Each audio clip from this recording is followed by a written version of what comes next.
A waiter publicly dismissed this man at an elite martial arts gala, treating him like he didn't belong there.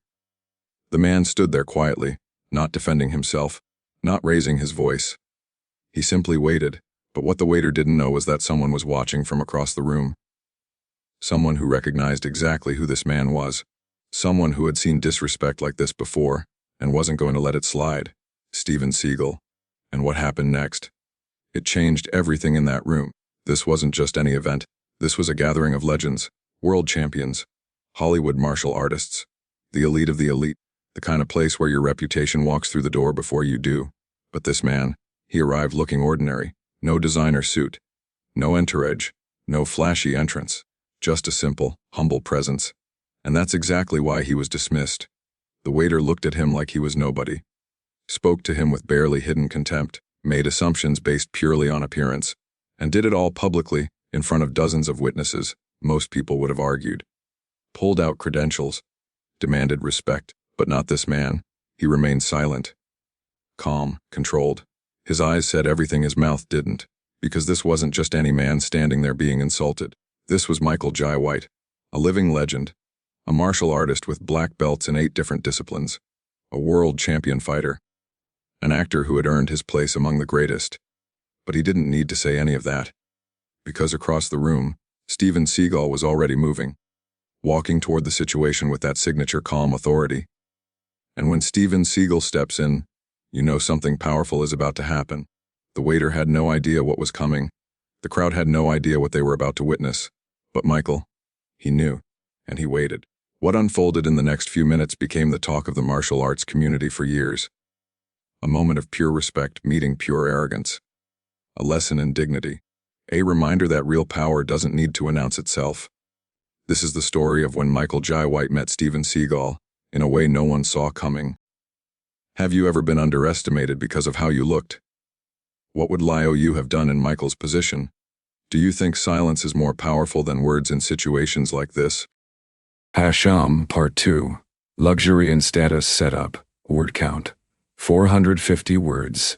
Let me paint the picture for you. This wasn't your typical martial arts event. This was gala, the kind of night where invitation cards came in velvet boxes, where valet parking was handled by white-gloved attendants, where the red carpet stretched 50 feet and photographers lined both sides. Inside, crystal chandeliers hung from cathedral ceilings.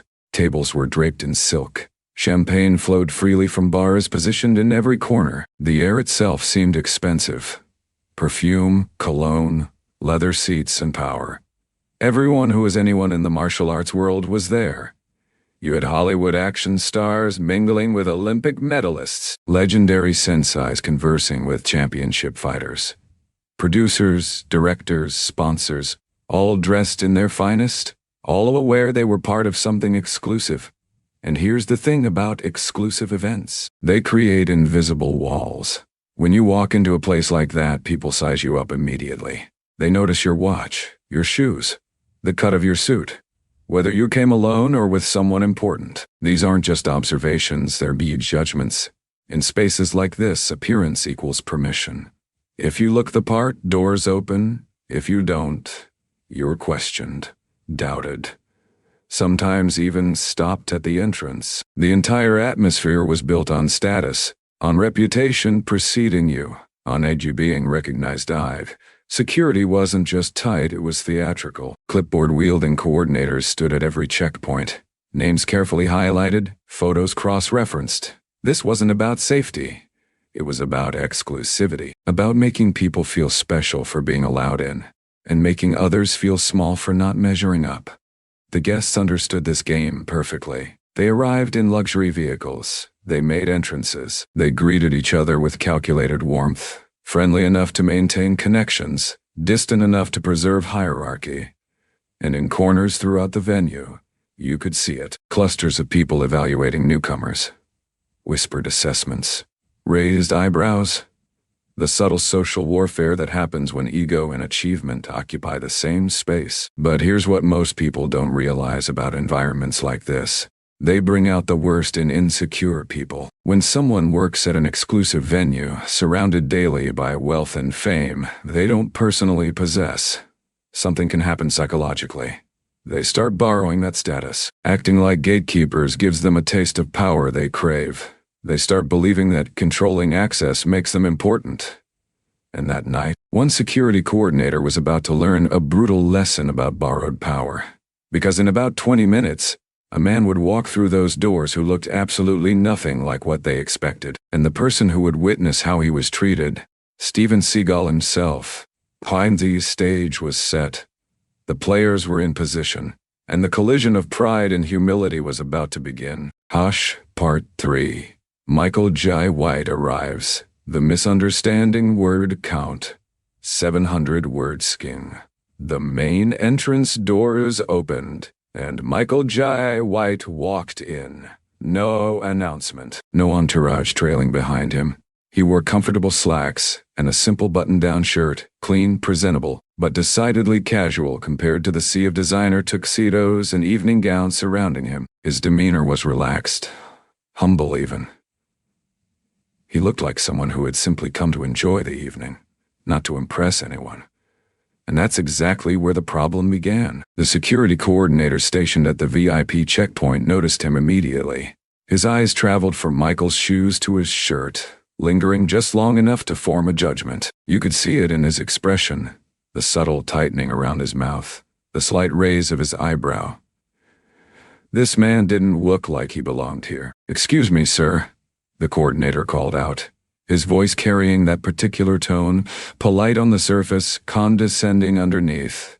"This is an invitation-only event." Michael stopped, turned calmly, and made eye contact.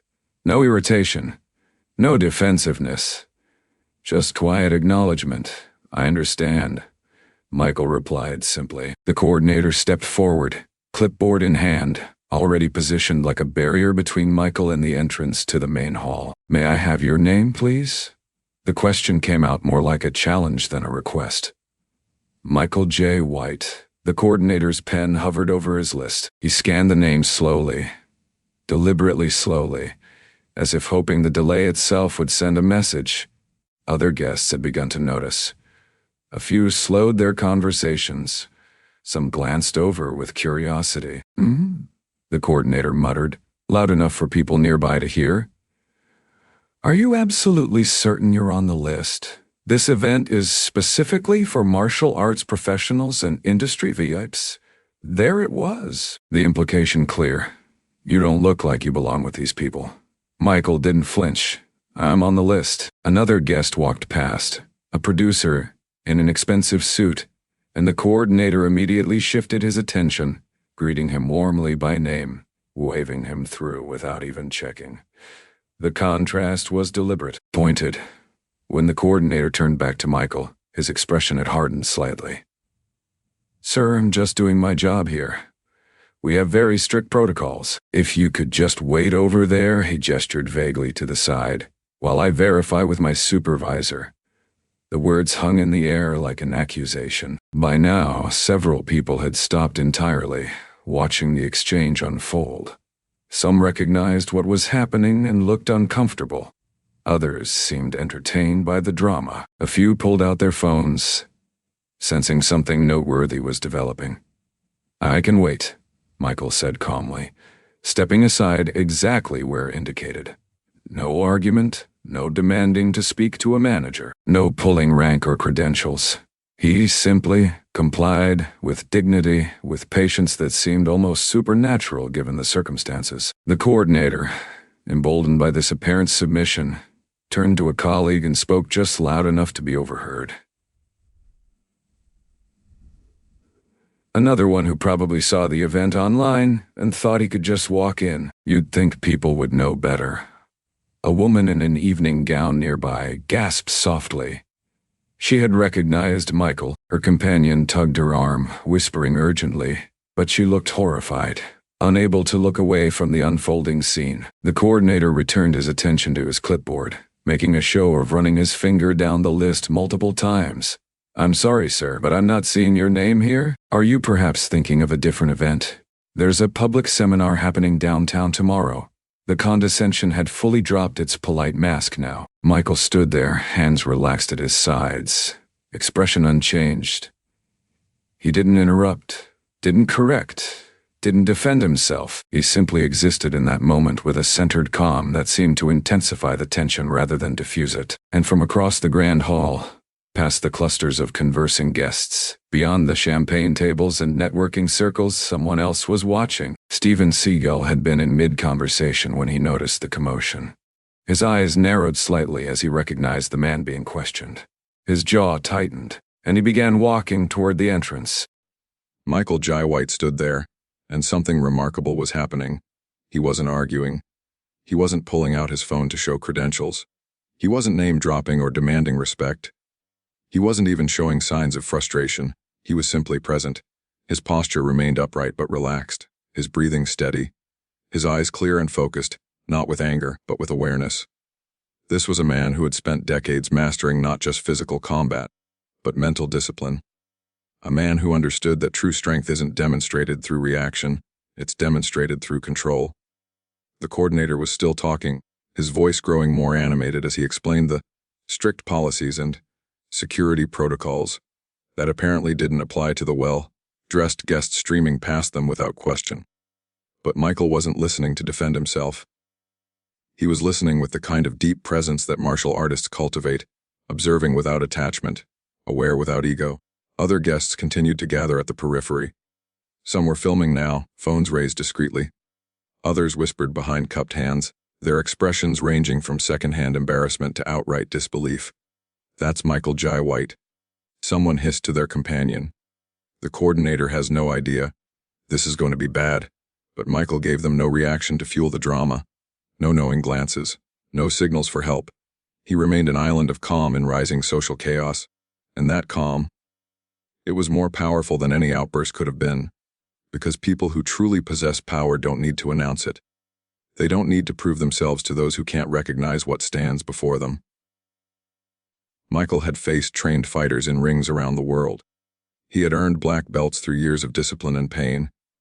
He had nothing to prove to a man with a clipboard, so he waited. Across the room, Steven Seagal had stopped walking.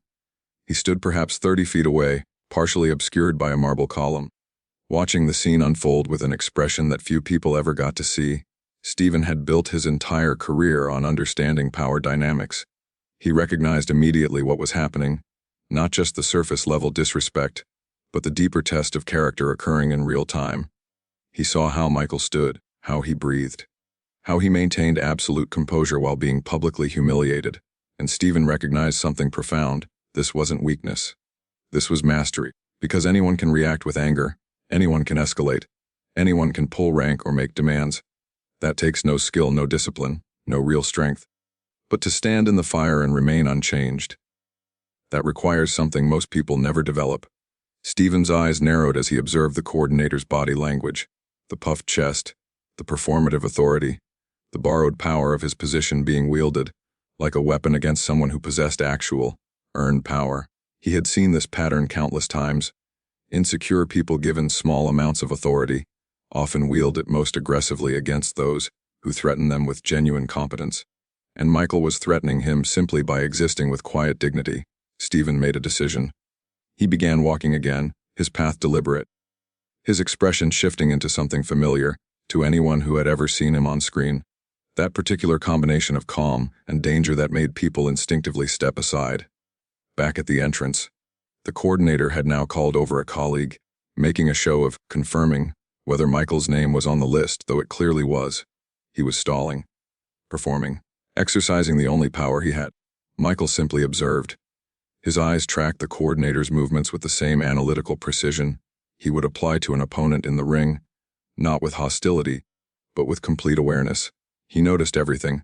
The nervous glances from other staff members, the growing crowd of witnesses, the phones recording, the whispered conversations spreading through the venue like wildfire. But most importantly, he noticed Steven Seagal approaching from across the hall, and for the first time since the encounter began, the slightest hint of expression crossed Michael's face. Not relief, not vindication, just quiet recognition. One legend acknowledging another. The coordinator was still talking, still explaining, still completely oblivious to the storm about to break over his head. Steven was now 10 feet away, then 5. The crowd held its breath. Could you have stayed as calm as Michael in this situation?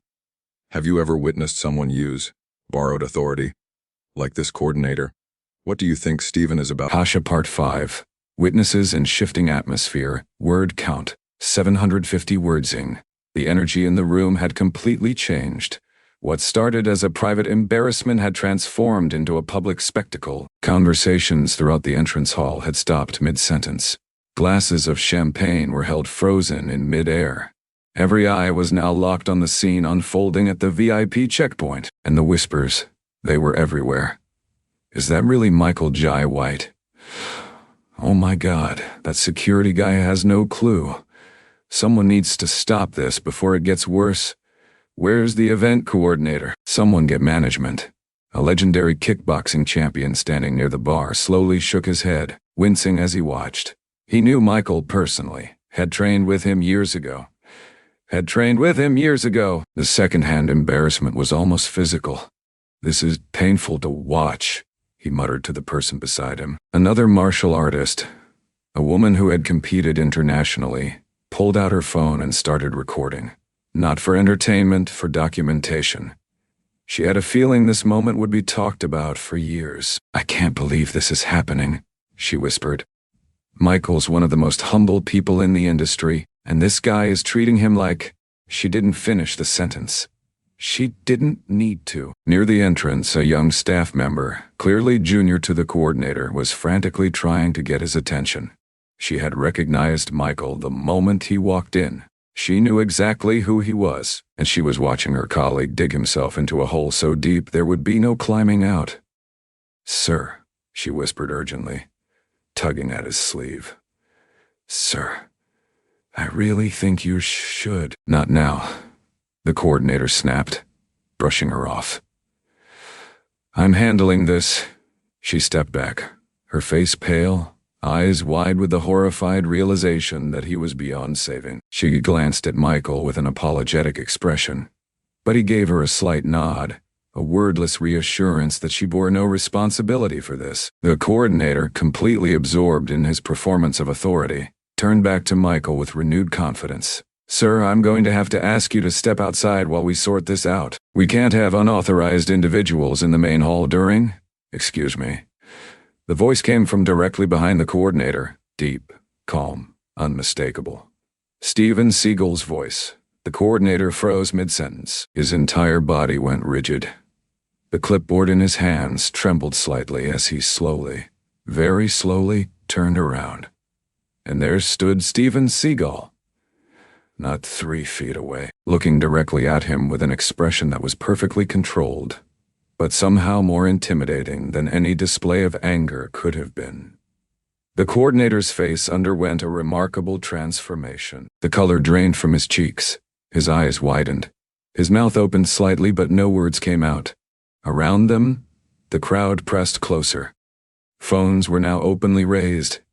People stood on tiptoes to see. A few gasped audibly. This was the moment everyone had been waiting for. Stephen didn't raise his voice. He didn't need to. When he spoke, the authority in his tone was so natural, so absolute, that the entire entrance hall seemed to quiet even further, if that was possible. "Do you know who you're speaking to?" The coordinator's mouth moved wordlessly. He looked like a fish pulled suddenly from water, gasping for oxygen that wouldn't come. Stephen took a single step closer. Not aggressive, just present, fully, undeniably present. The coordinator finally found his voice, though it came out as barely more than a whisper. I was just following protocol, sir. He didn't have proper..." Stephen held up one hand. Silence fell like a curtain. He turned to look at Michael, and something passed between them. A moment of recognition, respect, and shared understanding that transcended words. Michael's expression remained neutral, but there was the slightest acknowledgement in his eyes. Stephen turned back to the coordinator. "This man," Stephen said, his voice carrying to every corner of the now silent hall, "is Michael J. White." The coordinator blinked. The name clearly registered, but the full weight of his mistake hadn't yet landed. Stephen continued, each word deliberate, measured, devastating. He is a world champion martial artist. He holds black belts in 8 different disciplines. He has fought professionally. He has trained some of the best fighters in this industry. And he is one of the most respected men in this room. The coordinator's clipboard slipped from his fingers and clattered on the marble floor. The sound echoed like a gunshot in the silence. Part 6. The big reveal. Stephen's intervention. Word count. 800 word stings. The clipboard hitting the marble floor seemed to break whatever spell had kept the room frozen. Someone in the crowd gasped audibly. Another person muttered, "Oh no," under their breath. A camera flash went off, then another. The coordinator stood there, his hands now empty, his face cycling through emotions so rapidly it was almost painful to witness shock, confusion, dawning horror, desperate denial, and finally crushing realization. Steven Seagal didn't move. He simply stood there, his presence filling the space like gravity itself, waiting for the full weight of the moment to settle. I didn't," the coordinator stammered, his voice cracking. His eyes darted to Michael, then back to Stephen, then to the growing crowd of witnesses searching desperately for some escape route that didn't exist. Stephen's expression didn't soften. If anything, it intensified, not with anger, but with disappointment. And somehow, that was worse. "You didn't what?" Stephen asked, his tone measured. "You didn't recognize him? You didn't think to check your list properly? You didn't consider that a man's worth isn't measured by his clothing?" Each question landed like a physical blow.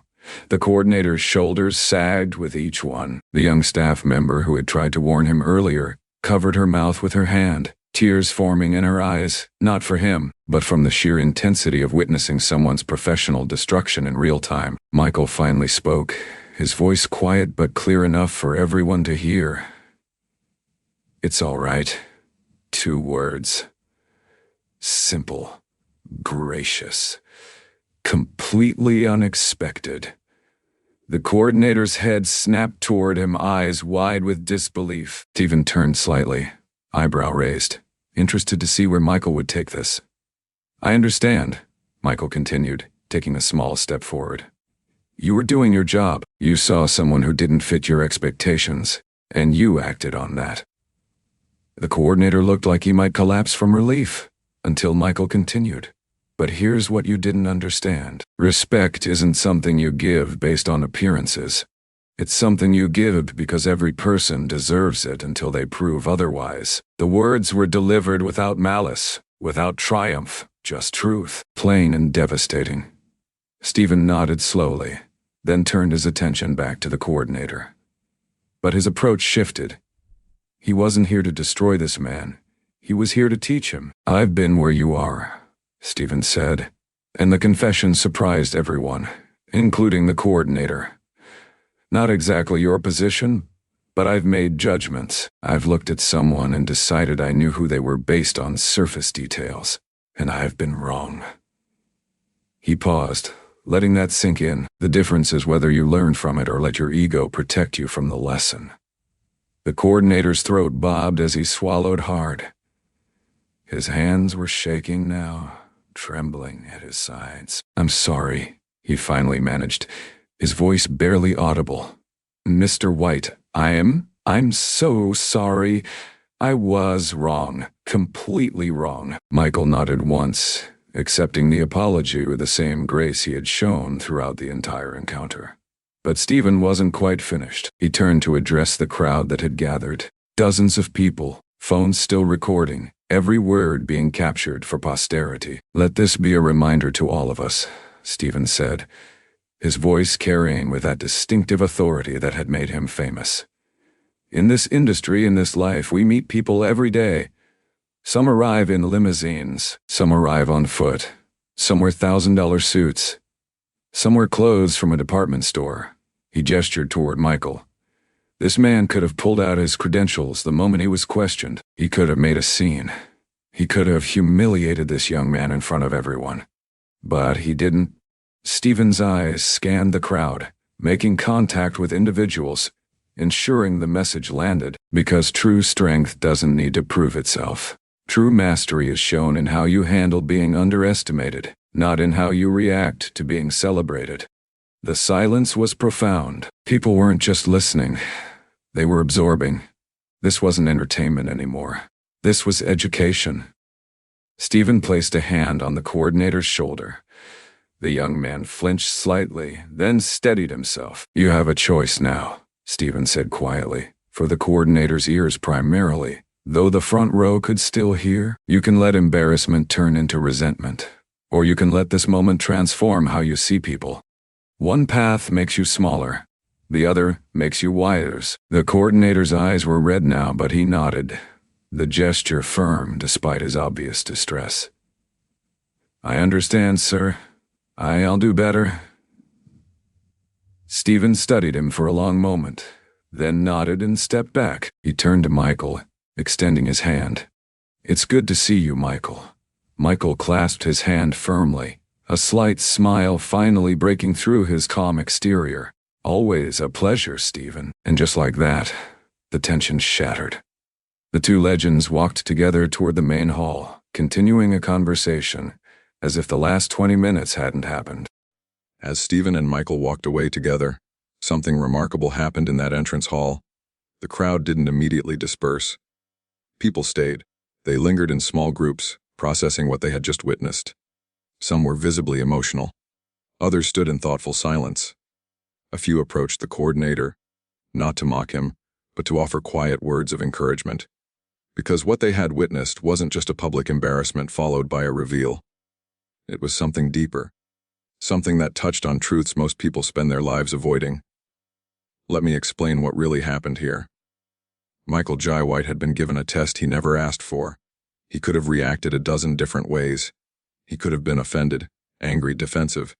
He could have immediately announced who he was, pulled up his Wikipedia page, demanded to speak to management, and honestly, no one would have blamed him. But he chose silence. He chose patience. He chose dignity. And here's why that matters more than you might realize. In our world today, we're taught that respect must be demanded. That if someone disrespects you, you need to immediately assert yourself, prove your worth, make them recognize your value. Social media has trained us to believe that every slight requires a response. Every insult deserves a comeback. Every moment of disrespect needs to be publicly corrected. But Michael showed us something different. He showed us that people who truly know their worth don't need external validation. They don't need everyone in the room to acknowledge them.